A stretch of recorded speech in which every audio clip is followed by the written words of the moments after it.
Okay, and we're back. And I hope you guys... Yeah. Oh, I have Takis. I forgot about those. I'm not going to eat them while I'm reading because I am trying to actually keep this somewhat presentable because... Yeah. Because this was the newest one that I got compared to the other three.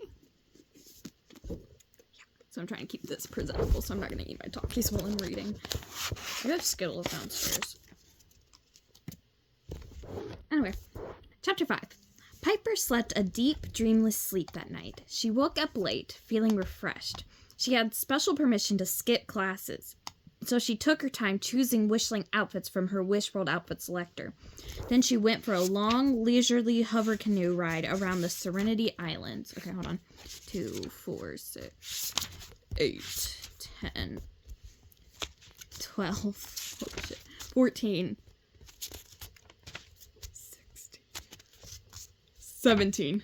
Oh shit, this is a long chapter. While she leaned back in her seat and let the boat drift, her stars app buzzed. A picture flashed on screen. Her mother. She always knew when something big was happening in Piper's life. Piper wished she could confide in her mother, tell her everything about the Star Darlings and their missions. For now, though, she had to keep it all inside. "Hello, Mom," Piper said as a hologram of her mother appeared. She wore loose, flowing clothes and sat with her legs crossed on a colorful star mat. "Hello, Pippi," her mom replied. "I had a star-amazing dream about you last night." Her mother spoke about traveling and journeys, and Piper nodded at every sentence. By the time she finished the holo call, lights were flashing in Halo Hall, indicating regular classes were over. Star Darlings class wasn't being held. Instead, everyone was meeting on the Wishworld surveillance deck, the takeoff spot for Wishworld, to wish her well. Oh my god. "Hi, Piper," Astra said in a low voice as she and Piper arrived on the Flash vertical mover at the same time. "It's a big star day for me, isn't it?" "Yes." Piper nodded quietly as more Star Darlings joined them. Lady Stella, along with Lady Cordial, was already waiting on her deck. On the deck. Her deck. Jesus Christ. On the deck. She beckoned Piper closer. "The Star Wranglers are still monitoring the skies," she explained. She smiled warmly at Piper. "You will be on the first star they catch," finished Piper. Lady Stella gave her a funny look. "Is everything okay, Piper? It seems I've been interrupting a lot lately." Piper nodded. "Everything's fine," said Piper. She smiled at the headmistress. "Any last-minute advice?" Piper managed to hold her tongue while Lady Stella ticked off some items. "Keep checking energy levels on your wish pendant, while you should be aware of time passing. Don't rush through wish identification. Use your emotions and be careful not to lose anything." With that, Lady Cordial passed Piper with her special backpack and dangling keychain. "Yes," she added. "Keep those items close by at all times." Ooh, that's getting bad. Like, her stutter is getting bad. That reminded Piper she wanted to place some special things of her own in the backpack. 2 sleep masks and her Serenity Stone. Who knew what would happen to them when her outfit changed in space? She reached into one dress pocket and removed the sleep mask, but the other pocket was empty. She'd forgotten the stone. In her mind, she could see it, still resting on a pillow in her room. Starf. She could see it? Oh, my girl can see it. Ooh. My god, I really do need a haircut. Ooh. Okay. By the time the Wrangler had caught a star and was holding it steady, waiting. Oh, wait, fuck. By then, a Wrangler had caught a star and was holding it steady, waiting. Vega hurried over to take both Piper's hands and say, "You'll be good, you'll be great. You'll tell me about it later. Can't wait." Clover hugged her tightly, then hugged Lady Cordial standing next to her. "Well," said Lady Cordial, backing away slightly, "that was sweet." Everyone else said goodbye quickly, and before Piper knew it, she was rushing through space, starlight flashing, colors flying. The ride was not smooth. In fact, it was much rougher than Piper had expected. She tried not to worry, but it was frightening to think she was out there in the universe, traveling alone. Stop that, Piper, she told herself. No negative emotions. Of course, there was always her mirror mantra. Even without a mirror, she could provide reassurance. It could provide reassurance, but Piper needed a different phrase, one rooted in the here and now. Even bumpy journeys could end with smooth landings, she knew. Bumpy journey, smooth landing. Bumpy journey, smooth landing. She repeated herself again and again until she believed it. Piper kept saying the phrase, even as she accessed her Wish World outfit selector. But soon she had to stop to recite, Starlight, star bright, the first star I see tonight. I wish I may, I wish I might, have the wish I wish tonight. To transform her skin and hair to Wish World plain. Then, just as her Starzap flash prepared for landing, she saw Wish World hurtling closer. She closed her eyes tight. Bumpy journey, smooth landing, and her feet touched the ground with barely a bounce. Piper opened her eyes. She was facing a brown wall. Oh my god, she was facing a brown wall made, it seemed, out of logs. She turned to her right. There was another wall of logs. She turned to her left and saw another wall and still another. Clearly, she was in some sort of room, an empty room with no ceiling. Clouds and sky were visible overhead. Piper's heart thudded at the strangeness of it all. Then she heard voices. Okay, we're just about set to put the roof on. This is going to be one amazing playhouse. Then there was a much younger voice. Did you see that bright light, Mommy? Suddenly, Piper heard broom sounds and chains clinking. A pointy roof came down atop the walls, leaving the room in darkness. Piper's heart beat even faster. Without her Serenity Stone, Piper rubbed her wish pendant bracelets, hoping the smooth jewels would keep her calm. Why am I tired? With nowhere else to look, Piper gazed at the walls. Then, amazingly, she gazed through the walls. She could see outside. She had sunray vision. That must be her special talent, the ability to see through walls, logs, and who knew what else. She discovered it so quickly without even trying. Surely that was a sign of good things to come. Piper saw a group of wishlings, young and old, smiling delightedly outside the walls. This is just what this playground needs, said one female wishling, holding the hand of a toddler. Won't this be fun, Sophie? A playhouse for little wishlings? Nothing to be scared of at all. But still, Piper needed to get out. She folded up her star and placed it in the backpack's front pocket just as the door opened and light streamed into the room. A man stood across from Piper, staring at her with surprise. Why, there's a girl in here, he exclaimed. Hello, Piper said pleasantly. I was actually just leaving. Before anyone could say anything else, she slipped outside, past the wishlings' astonished faces, and briskly walked away.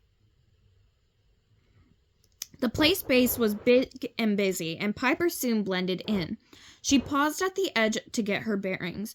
On a long, ramp-like structure, a small wishling whooshed down.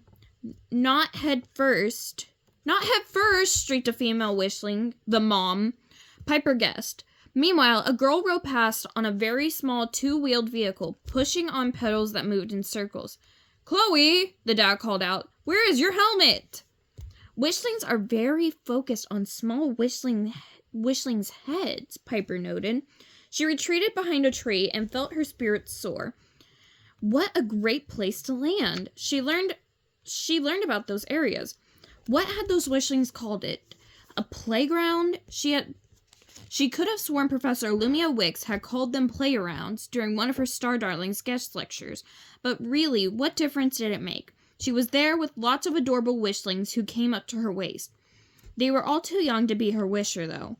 Just to make sure, she glanced at her wish pendant. The bracelets were still dark, but maybe there'd be an older wishling nearby. But maybe there'd be older wishlings nearby, and she wouldn't have to go far. Piper checked her stars app for directions. It showed the exact route and seemed to lead quite far away. Piper sighed. She enjoyed exercise as much as the next starling, as long as it involved stretching, but right then her wishling sandal straps were digging into her feet. Made from wishling material, the sandals didn't mold to her feet like comfy starling ones.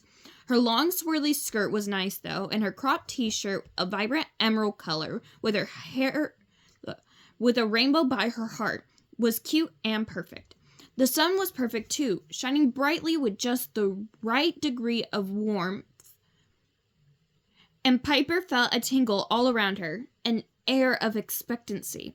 She heard one wishling mom say to her dad, "So I'm happy spring is finally here."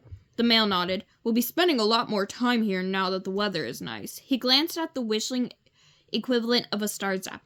A cell phone, Piper thought. Oops. Almost 3 o'clock. Time for pickup. Piper watched as the playground emptied out. It was the end of the school year, the end of the school year? Must be May. Piper realized, putting together the adults' comments in her tingly feeling. Maybe it's not the end of the school year. I am confused now. This book is confusing me. That mix of sadness and excitement, with one star year ending and a long, lazy vacation ahead. The feeling was the same no matter where some lived. Piper moved on, following the coordinates of her star zap. I get why she thinks that. Because at Starling Academy, you stay at the academy all year long. But she doesn't know that people go home at the end of each day. Maybe it's like March or like, yeah, because that's the beginning of spring. But like, yeah. So maybe she thinks that it's the end of the school year because they're going to collect their student. Okay. Alright. Piper moved on, following the coordinates of her star zap. She edged towards the far corner of the playground where she saw a gate. She pushed against it. Nothing happened.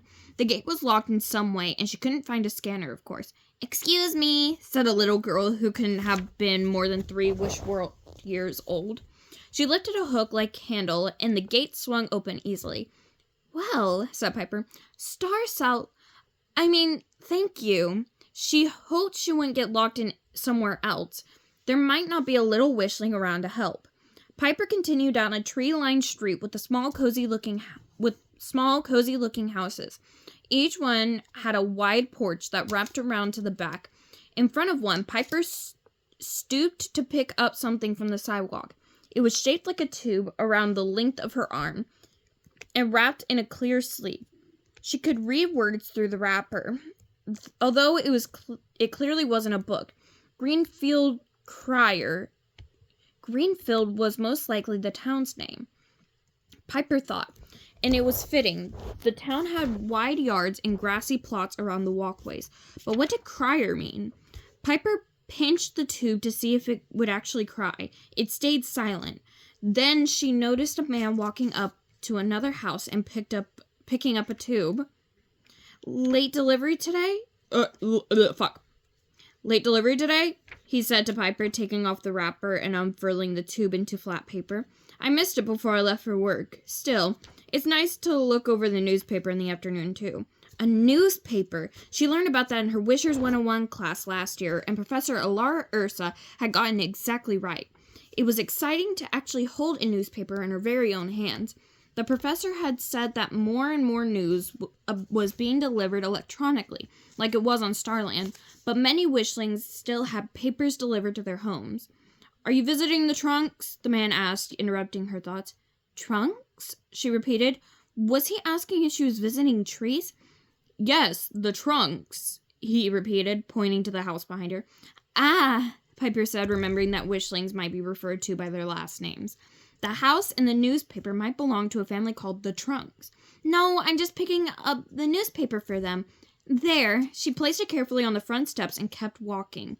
Soon, small stores replaced the small homes. Piper walked past a brick building with signs that read Greenfield Station, tickets, and train platform. This way. Beside the platform, Piper saw what looked like a ladder running on the ground with yet another sign, "Be careful on track." Two identical little buildings with windows all in a row and wheels at the bottom were parked on the side. Greenfield Local was painted on one and Greenfield Express on the other. Can these houses actually move? Piper wondered. It seemed doubtful. Piper kept walking, and the sidewalk grew more crowded.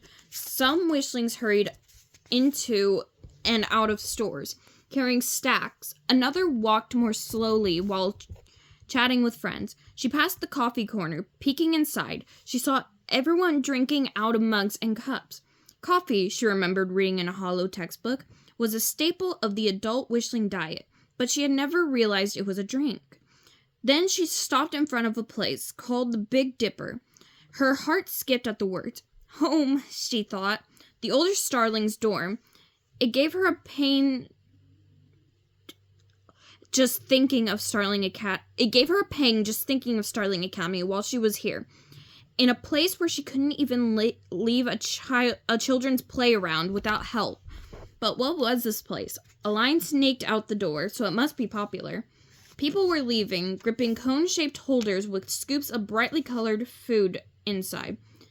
Yummy ice cream, said a Wishling boy walking outside with his mom.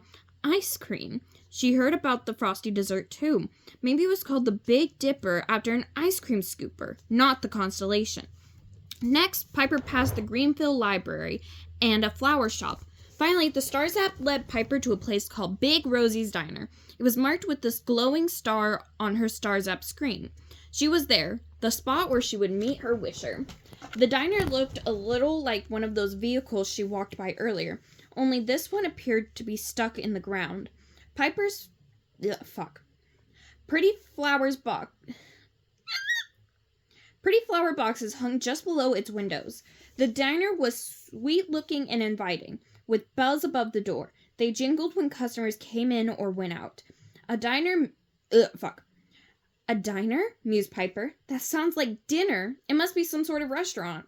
Casually, she strolled closer. A few Wishlings stepped outside. One held the door open, assuming Piper wanted to go inside. She decided she might as well. Her wisher might already be there. Nodding her thanks, Piper walked in and smiled. Yes, it was a restaurant. Tables with red checkered tablecloths stood in the center, while booths with red cushions lined the walls. There was a long counter directly in front of her, and lots of activity behind it. Wishling workers, not bots, bustled here and there, busily doing things Piper could only guess at. One sprayed some kind of liquid into glasses from a long hose. Another yelled into a window in the wall where Wishlings appeared to be cooking in a separate room. 2 number 4s, one with everything, hold the mustard, a cook cried, plopping plates on the window shelf. Odd, thought Piper. None of her friends had mentioned that Wishlings used numbers, not names, for food. Then she noticed a separate counter, more of a desk really, with a woman seated behind some kind of metal machine. The woman had short curly hair and a nice smile. She reached for a long flat book and stood up. Obviously she was going to the library down the street. Instead of leaving, though, the woman carried the book over to Piper and asked, "Seat at the counter?" "Yes," Piper agreed. "There are seats at the counter." To demonstrate, she moved closer to a stool and tried to pick it up. It didn't budge, but it did spin around.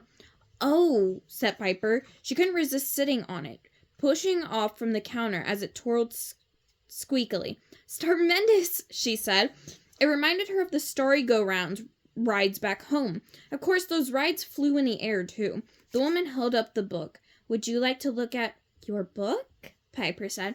"A menu," the woman answered. She handed it to Piper, who saw it was a list of food choices. "Or are you waiting for a bus?" finished Piper. "No," said the woman, looking puzzled. "Friends." Piper gulped. Her first decision. "Oh, I am waiting," she tried to explain. "But not for friends. Not really. But maybe I will find a friend here. Why else am I here? Unless it's to make some sort of connection with, Her voice trailed off. She was babbling, she knew, and while the woman waited patiently for Piper to stop talking, she was also giving her a slightly funny look. "I'll just go outside," Piper finished. Her wish pendant was dark, so there really was no reason to stay inside anyway. "You do that, honey. There's a nice comfy bench right under the oak tree." Piper headed outside for the big leafy... Piper headed out for the big leafy tree and the bench. A shiny silver plaque was nailed to the back slate. Piper read the inscription out loud. "In memory of Rose MacDonald, thanks for the great food and and even better company in memory of must mean Rose had completed her cycle of life. Big Rosie's must be her fucking hell. Big Rosie's must have been her diner. Piper gazed up at the clouds, wondering if Rose's star beamed its light right at that spot. Was the star twinkling right then, unseen, in approval of this mission? Piper's mind was wandering, considering the cosmos and its connection to all life forms. When a boy and girl walked past, Piper snapped to attention. Could one of those be the wishling? Could one of those wishlings be her wisher? They both had light hair and similar shaped noses and lopsided grins. Brother and sister, Piper thought. The two laughed and pushed each other playfully. It was the kind of relationship she always wanted with her own brother. She glanced hopefully at her pendant. Nope, there wasn't either of them. Another girl hurried past, her nose in a book. The pendant stayed dark. Wishling after wishling walked by while Piper sat on the bench. Still, there was no sign of her wishers. Patience, Piper, she counseled herself. There was such a different, new, and exciting experiment. I just messed up twice in one sentence. That's bullshit. This was such a different, new, and exciting experience. She couldn't quite hold on to her calm. So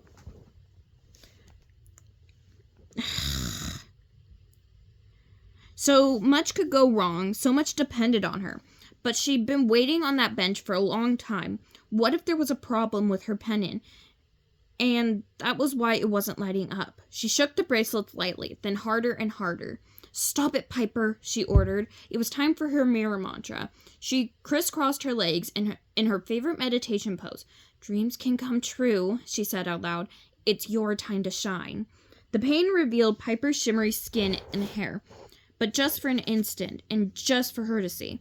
Immediately, she felt energized. A moment later, Piper felt a tingle at her wrist. Finally, she thought, glancing at her pendant. The bracelets were glowing faintly. Smiling, Piper peered down the street. A group of girls were... son of a bitch. A group of girls was approaching, and with each step they took, the pendant lit up brighter and brighter. The girls stopped directly in front of Piper, her pendant flashed even stronger. The jewels sparkled fiercely. One of these wishlings was definitely her wisher. There were 4 girls, huddled together so closely, Piper couldn't see their faces or hear their words. It didn't seem like happy chatter to Piper, though.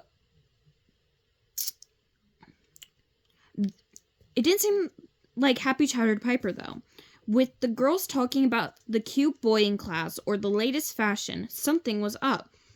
The group broke apart, and three of the girls drew away, leaving one girl standing alone. "Bye, Olivia," said the shortest of the 3, calling back in a commanding way. "Everything will be fine." She tugged at the other 2, and they walked quickly away. Maybe the short girl was her wisher, Piper thought. It was definitely a son of a fucking hell. Piper thought it was definite possibility, but she wasn't thrilled. The girl seemed a little bossy. Oh my god. Meanwhile, the girl left behind, Olivia, stood still for a long moment, lost in thought. Piper gazed at her. She was a sweet-looking... She was sweet-looking with a round face and long dark brown hair, pulled into a high ponytail. Her blue eyes were large and searching. Surely Olivia was a deep thinker, but her eyes had dark circles beneath them as if she was losing sleep. Piper liked her immediately. By then, the other girls were down the block. Olivia stepped past Piper, heading into the diner, and the pendant glowed with extra intensity. Piper straightened her shoulders. She had found her wisher. Oh my god, there was something that I was thinking about that I needed to say, and now I can't think of it.